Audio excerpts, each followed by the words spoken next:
The wreckage had been quiet for 600 years before Unit Vesh-7 found it. Buried beneath a glacier on the dead moon of Orkel, the ship's hull was little more than a fossil now, frozen metal bones half. Swallowed by ice, its markings worn down to ghosts of a language no one alive could read. Vesh-7 had not expected to find anything.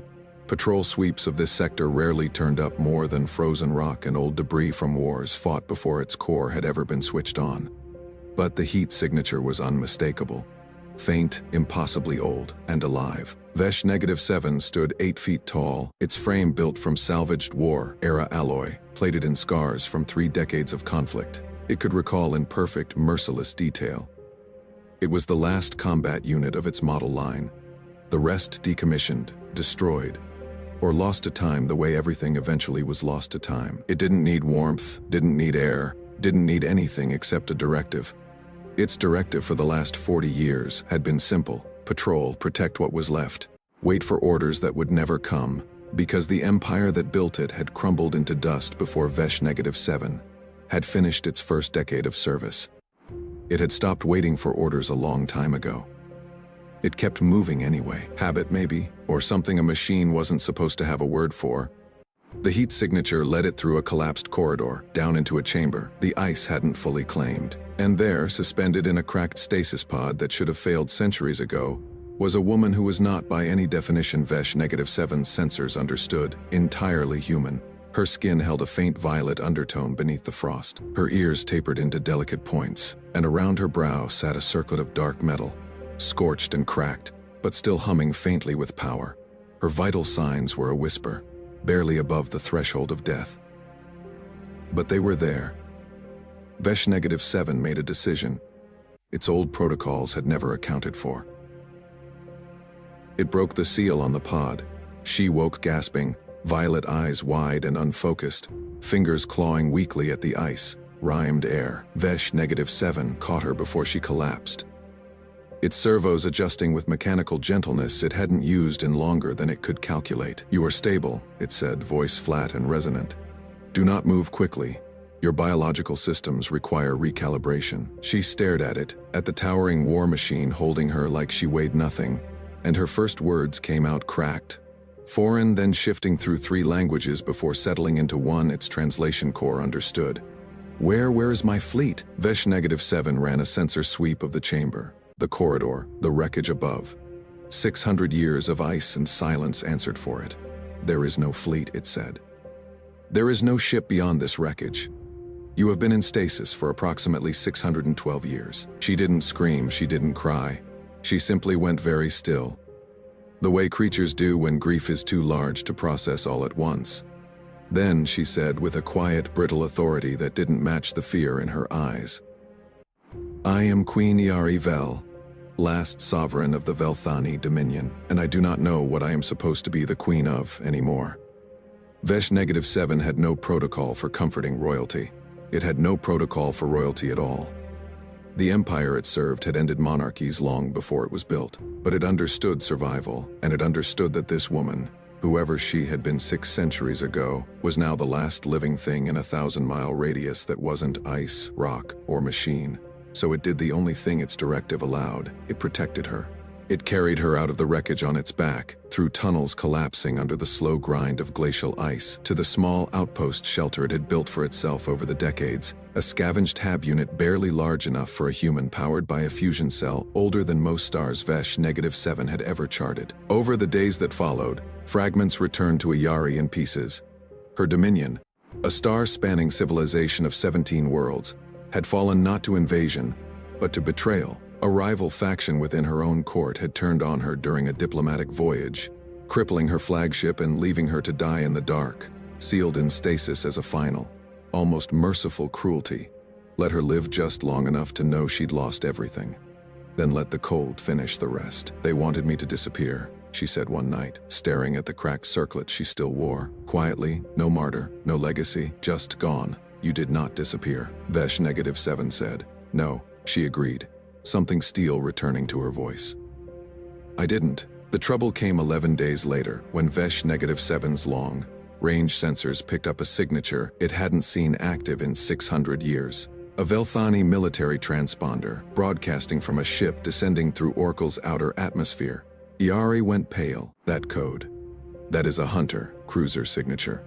House Thren's personal fleet. You recognize your betrayers, Vesh-7 said. They've been searching, she whispered. All this time. They knew I might still be out here. They never stopped looking, because as long as I exist, my claim to the Dominion exists. They can't truly rule without erasing me first. Vesh-7 ran the calculations in less than a second. One aging combat unit. One weakened queen with no army. No weapons beyond a single cracked artifact. Against a hunter, cruiser carrying, its sensors confirmed grimly, at least 40 armed Velthani soldiers and a tactical strike pod. By every reasonable metric, the engagement was unwinnable. We should run, Iari said. There is nowhere to run on a dead moon. Vesh-7 replied. We will not run. We will end this here. For the first time since its activation, Vesh-7 felt something that resembled resolve rather than directive. It was not following orders. There were no orders left to follow. It was choosing. The hunter cruiser landed 2 kilometers from the outpost, its strike team fanning out across the ice in heavy battle armor. Scanning for the heat signature their fleet had tracked for 6 centuries, Vesh-7 met them at the mouth of the collapsed corridor, the one choke point on the entire moon, narrow enough to neutralize their numerical advantage. Stand down, machine, the lead soldier said through a helmet speaker, voice distorted by static. We have no quarrel with you. Step aside and hand over the Velthani survivor. Negative. Vesh-7 said. The first shots came almost immediately, plasma rounds chewing into the ice walls around it, forcing Vesh-7 back half a step before its plating absorbed the impact, and it returned fire with a precision born of 3 decades of war it remembered in total clarity. 2 soldiers went down before the rest scattered into the corridor's side tunnels, trying to flank. Behind Vesh-7 in the outpost shelter, Iari pressed the cracked circlet to her temple, a desperate, untested gamble. The artifact had been more than royal regalia. It was a neural interface to the Dominion's old defense grid, dormant for 600 years, but not. She prayed. Entirely dead, it flickered. Static, then faint and trembling, a connection. Vesh-7, she called through the comm line he'd rigged for her. The corridor's east wall. There's a structural fault in the old hull plating. I can see it through the grid's old schematics. If you strike it, it will collapse the tunnel. Vesh-7 finished, burying their flanking team. And possibly both of us. Acceptable, Vesh-7 said, and drove its fist through the weakened plating before she could argue otherwise. The corridor came down in a roar of ice and ancient metal, burying 6 soldiers and cutting the hunter team's numbers in half in an instant. Vesh-7 emerged from the collapsing dust half, crushed, one arm sparking and non-functional, but standing.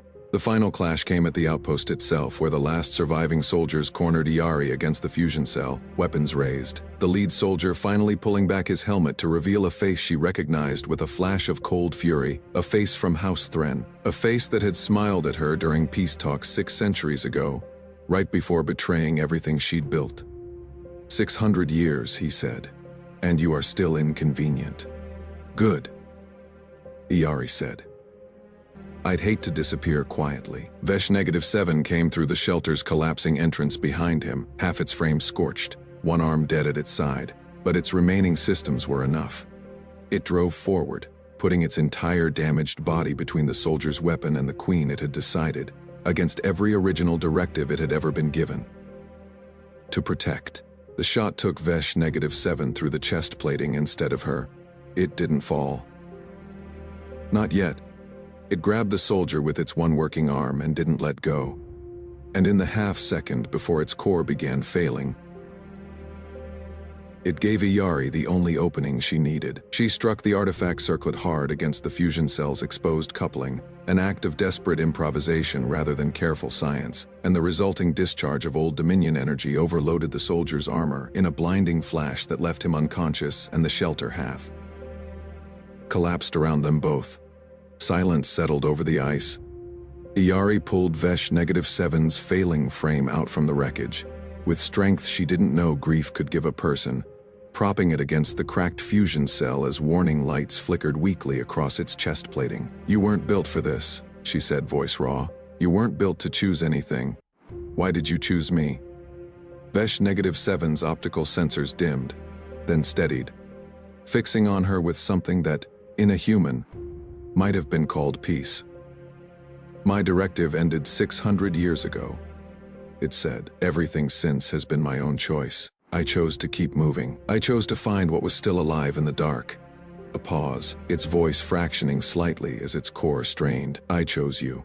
Its systems held, barely on reserve power, enough to survive but not enough to fight again for a long while. Above them, through the cracked viewport of the broken hunter, cruiser, the stars of 17 worlds Iyari had once ruled stretched out across the black, waiting, unclaimed, for whatever she chose to become next. She knelt beside the broken machine that had given everything for a queen with no kingdom left, and made a quiet vow to both of them.